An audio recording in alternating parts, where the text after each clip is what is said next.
জানো বা, তুমি তো সবই জানো।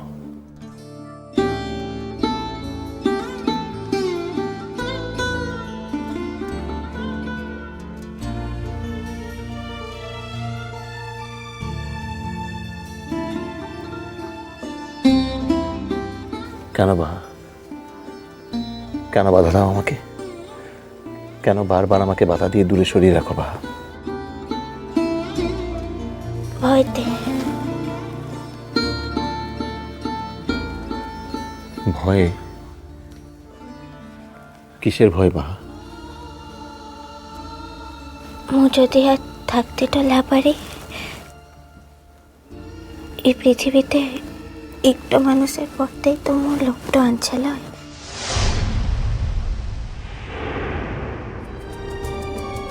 তোর ভালোবাসাটা পাবার লোকটা আনছে।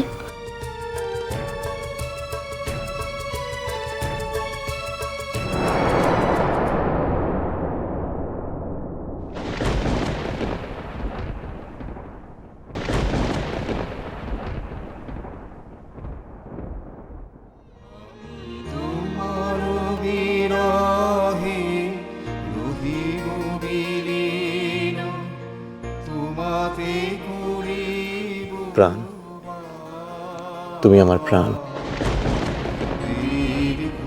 তো মোর পরাণটা আনছিস রে, শুধু মোর পরাণটা।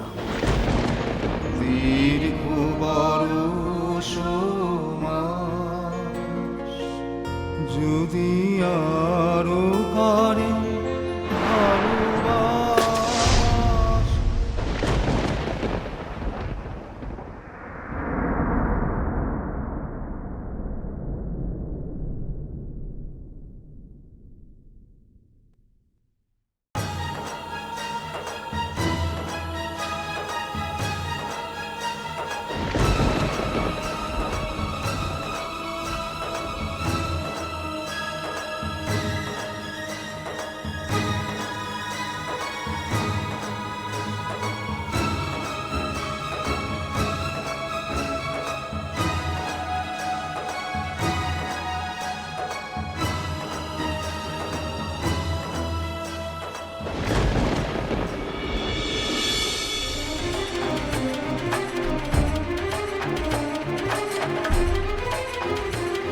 এখন কি সোজা বাড়ি যাবো ম্যাম? ম্যাডাম,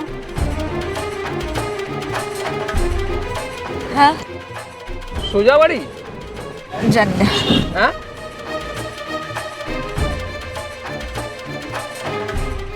হ্যাঁ বাড়ি চলো। ঠিক আছে ম্যাডাম।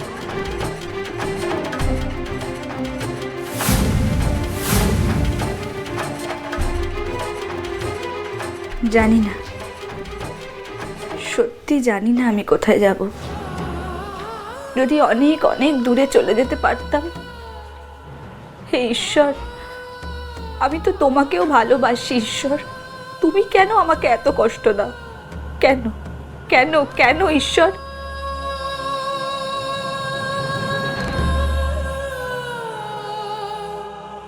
আচ্ছা আমি কাঁদছি কেন?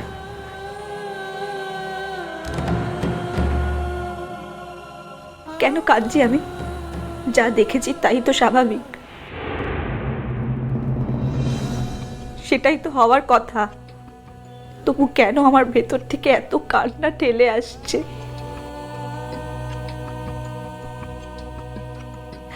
সারা জীবনের যত কান্না সব কি এখন এই মুহূর্তে বেরিয়ে আসবে আমার দু চোখ থেকে?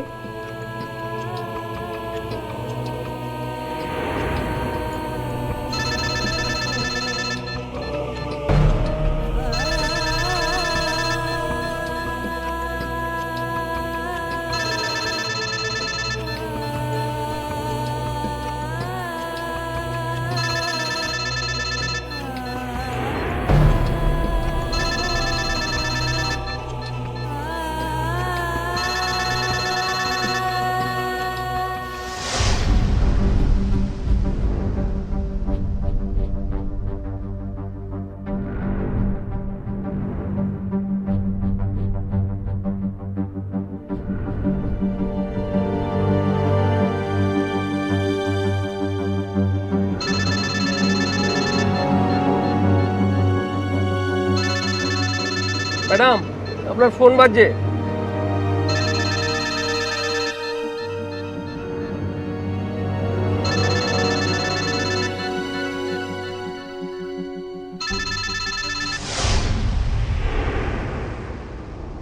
হ্যালো,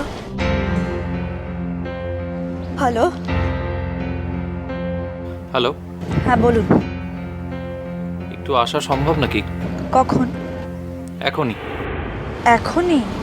কেন, অসুবিধা আছে? না মানে একটা ইম্পর্টেন্ট ডিসকাশন ছিল। ও আমি চেম্বারে ওয়েট করছি। আচ্ছা, আসছি আমি। তোদের কি মাথা খারাপ হয়ে গেছে? কি সব যাতা বলছিস? হ্যাঁ রে দাদা ভাই, আমি বাড়িতে জনে জনে সবাইকে জিজ্ঞেস করে এসেছি, এই পার্সটা বাড়ির কারুর নয়। আমার মনে হয় কি তুই এই পার্সটা ওদের থেকে নিয়ে এসছিস, মানে ইচ্ছে করে আনিস নি, ভুল করে তোর সঙ্গে চলে এসছে। মেজকাম্মনিও সেটাই বলছিল, জানিস তো। তোর যেরকম মাথা খারাপ, তোর মেজকামনির মাথা খারাপ। বিদেশে গিয়ে আর কাজকর্ম কিছুই করলাম না, একটা লেডিস পার্স কিনে নিয়ে চলে এলাম। মোর কি মনে হয় বলতো রূপু দিদি, ও পাড়ার লোকগুলা নিশ্চয়ই লোকলা ওদেরই কারোর হবে। হ্যাঁ, শোনো ওনার কথা, পাড়ার লোকদের আর কাজ নেই, এইটুকু ডিস্টেন্স আসবে, তার জন্য এরকম একটা লেডিস পার্স নিয়ে এসে এখানে ঘোরাঘুরি করবে, আর যাওয়ার সময় আমার ঘরের সামনে ফেলে দিয়ে যাবে, এরকম একটা ফেন্সি পার্স। তাহলে পার্সটা কার বলতে পারিস? আরে দুপুর বেলাতে তো মু যখন অর্চি বাবুটাকে খিতেটা দিলাম, তারপর তো টেবিলটা তো মুই পরিষ্কারটা করলাম। তখন যদি পার্সটা ওখানে পুরোটা থাকতো, মুখে আর দিকটাটা পেতাম না। এবারে প্লিজ এই ব্যাগের গল্পটা থামাবি? কিন্তু এই ব্যাগটা কার সেটা না জানতে পারলে খুব অস্বস্তি হচ্ছে দাদা ভাই। হ্যাঁ, ভূত প্রেত বেরিয়েছিল, দুপুরবেলা এসে সে আমার ঘরের সামনে ব্যাগটা ফেলে দিয়ে গেছে। হতেও পারে, ওরা তো দুপুর বেলাটাতেও ঘরের বাইরে বেরো হয় না।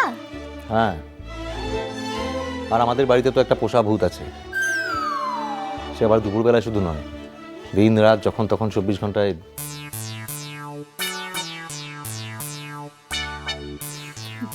এখন তালে তাল মিলাইন তুইও হাসতেটা লিখেছিস না?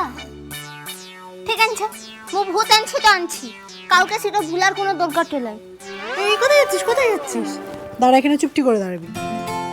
আচ্ছা, এই ব্যাগটা নিয়ে এত সমস্যার কি আছে বলতো?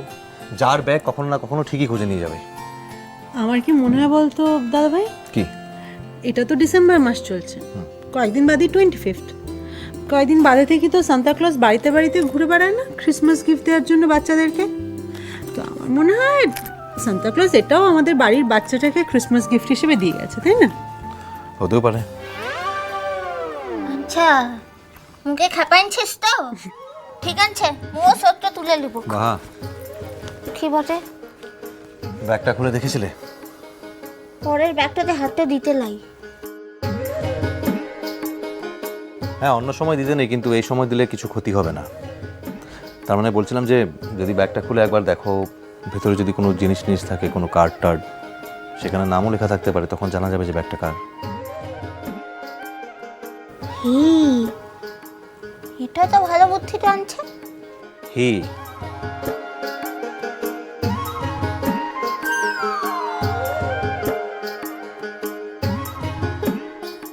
নে খোল ব্যাগটা। তুই খুল কিনে রূপু দিদি, মুখ খুলবো খলে। এটা তুই আগে পেয়েছিস, তুই খোল, খোল।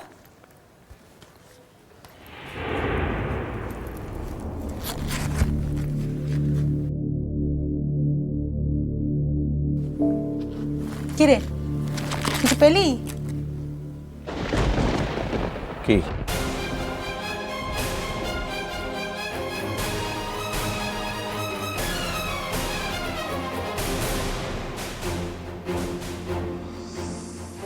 কি পেলে দেখি?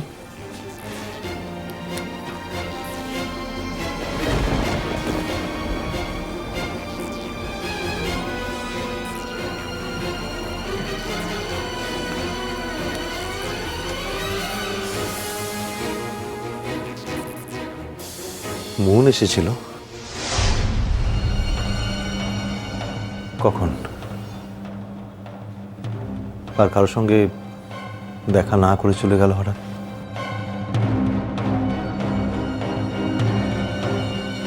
স্ট্রেঞ্জ।